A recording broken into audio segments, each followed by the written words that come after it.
Welcome to AI News in 10, your top AI and tech news podcast in about 10 minutes.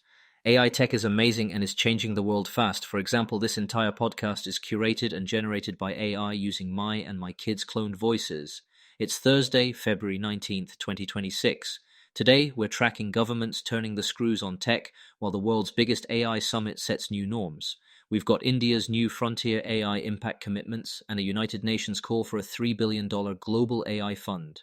Ireland opens a formal GDPR investigation into X over Grok's alleged sexualized deepfakes. Brussels widens enforcement with a Digital Services Act probe into Shein. The United Kingdom rolls out a 48-hour takedown rule for intimate images. And Mark Zuckerberg faces a high-stakes jury trial in Los Angeles over social media's impact on youth. Let's get into it. But first, let's hear a word from our sponsors. Need elite developers fast? Elite Coders connects you with rigorously vetted senior engineers in 24 to 48 hours. Staff augmentation, dedicated teams, or full project delivery, we've got you covered. Visit elitecoders.co to get started today. Now, let's dive into today's stories. Story 1. India's AI Impact Summit is producing concrete pledges. This morning in New Delhi, India's IT Minister Ashwini Vaishnaw unveiled the New Delhi Frontier AI Impact Commitments, a voluntary framework that global frontier model companies and Indian innovators have agreed to adopt. 2 headline pledges. First, sharing anonymized aggregated usage insights to inform evidence-based policy on jobs and skills. Second, building stronger multilingual, context-aware evaluations so systems work reliably across India's diverse languages. And beyond. The framing is explicit. Innovation with equity and with a global South lens. The summit's global stage also came with a loud call from the United Nations. Secretary-General Antonio Guterres urged governments and industry to back a $3 billion global AI fund aimed at helping developing countries build core AI capacity, skills, data access, and affordable compute.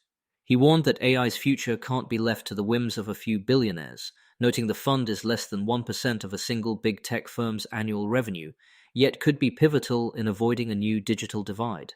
Meanwhile, the summit itself has had some turbulence.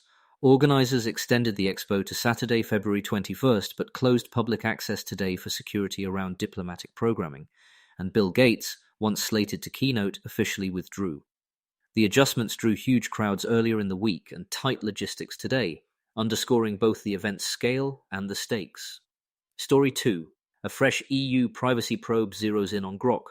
Ireland's Data Protection Commission, the lead regulator for X in the EU, has opened a large-scale GDPR inquiry into the platform over reports that its Grok chatbot generated or surfaced non-consensual sexualized deepfake images, including images involving minors.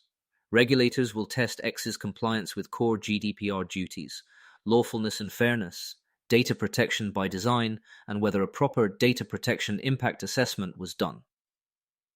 If violations are found, fines can reach up to 4% of global turnover, real money for a company of X's size. This doesn't come out of the blue. Multiple European authorities have been pressing the company in recent weeks. While X has reportedly limited some Grok image features, regulators say that's not enough. For the broader picture, this probe sits alongside Digital Services Act actions elsewhere in the EU, reflecting rising concern over AI-assisted nudification and child safety. Story 3. Brussels opens a new front, this time at a fast fashion giant. The European Commission has launched formal proceedings against Shein under the Digital Services Act.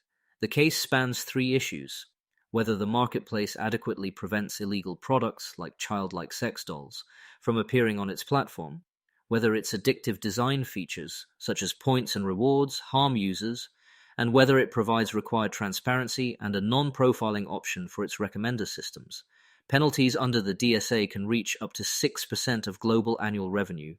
The Commission's move follows multiple member state flags last year and raises the bar for all very large online platforms to show they can identify and mitigate systemic risks, from illegal goods to dark pattern engagement loops. Shein says it's cooperating and has boosted safeguards, but the Commission has wide latitude to impose interim measures if it sees ongoing harm. Before we continue, here's a quick message from our sponsors. This episode is brought to you by Family GPT, the AI chat platform actually designed for kids. If your children are curious about ChatGPT, but you're worried about what they might see, Family GPT gives you full parental controls, content filtering, and the ability to align responses with your family's values, whether Christian, Muslim, Jewish, secular, and many more. Monitor every conversation, set usage limits, and let your kids explore AI safely. No ads, no data selling, complete privacy. Sign up free at familygpt.chat. That's familygpt.chat. All right, let's get back to it. Story 4. London just put platforms on a 48-hour clock. The UK government announced it will amend the crime and policing bill to require tech firms to remove non-consensual intimate images, think deepfake nudes and so-called revenge porn, within 48 hours of being flagged, or face fines up to 10% of global revenue, and in extreme cases service blocking in the UK. Enforcement will run through Ofcom under the Online Safety Framework. A crucial wrinkle: report once, remove everywhere. The plan envisions digital fingerprints so images taken down on one platform can be auto-blocked on others if re-uploaded. It also contemplates treating this content on par with child sexual abuse material and terrorism in enforcement priority. Another sign that policymakers see AI-amplified intimate image abuse as an urgent national safety issue. Story 5. Mark Zuckerberg on the stand in Los Angeles. In a bellwether jury trial over youth mental health harms, Meta's CEO was questioned about Instagram's impact on teens, the company's efforts to keep under 13 users off the platform, and internal metrics on time spent. He told the court it's very difficult to enforce age limits because many users lie about their age, and he defended decisions around features like beauty filters as issues of free expression rather than profit. The plaintiff, a 20-year-old, alleges that heavy use of Instagram and YouTube during childhood contributed to serious mental health struggles. Trial exhibits and press coverage highlight competing narratives. Meta points to investments in teen safety, while internal documents and expert testimony argue the platforms were engineered to maximize engagement among young users. One revelation drawing attention, reporting that Zuckerberg overruled well-being experts to allow certain appearance-altering filters back on Instagram years ago, evidence plaintiffs say shows a pattern of choices that prioritized growth over guardrails.